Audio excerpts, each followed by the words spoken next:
Hello friends, দেখুন আমি ঘরে থাকা উপকরণ দিয়ে মশলা মুড়ি বানিয়েছি। তা আশা করি আপনাদের খুব ভালো লাগবে।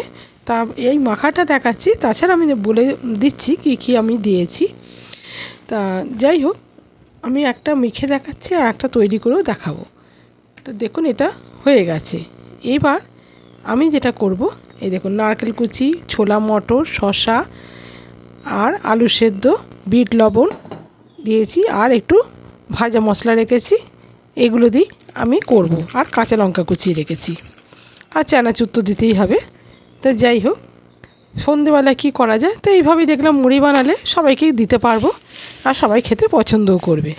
তা আমি দেখলাম এইভাবেই বানিয়ে দেখি না কেমন লাগে খেতে, সবাইকারই ভালো লেগেছে। যাই হোক, সন্ধেবেলা জল খাবারের মতনই তৈরি হলো।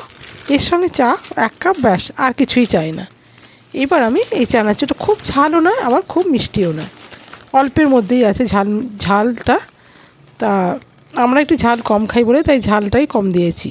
তো যাই হোক, যেগুলো দেখলে সেই মধ্যেই আমি সমস্ত কিছু মেখে এটা বানাবো। হ্যাঁ, আর তেলের মধ্যে দিয়েছিলাম আমি আমতেল। আমতেল দিলে কী হবে, এই স্বাদটা অনেকটা বেশি। একটু ভাজা মশলাও দিয়ে নিলাম।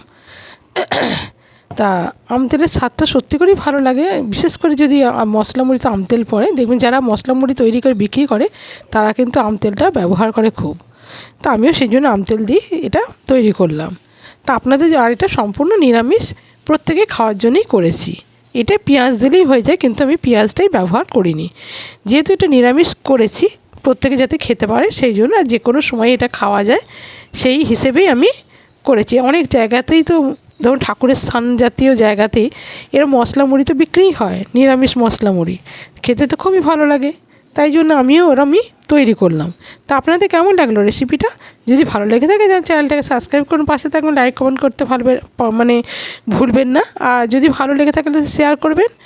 প্রতিদিন তো রান্নার ভিডিও থাকে, তো এটাও একটা দিয়ে দেখি কেমন লাগে প্রত্যেকের। আশা করি নিশ্চয়ই ভালো লাগবে। এটাও তো একটা মুখরোচক খাবার, মুখের স্বাদ পাল্টায় আর খেতেও খুব ভালো লাগে। এই ছিল আমার আজকের রেসিপি। আপনারা ভিডিওটা সম্পূর্ণ দেখবেন, স্কিপ করে চলে যাবেন না, দেখবেন খুব ভালো লাগবে। কেমন লাগলো আপনাদের?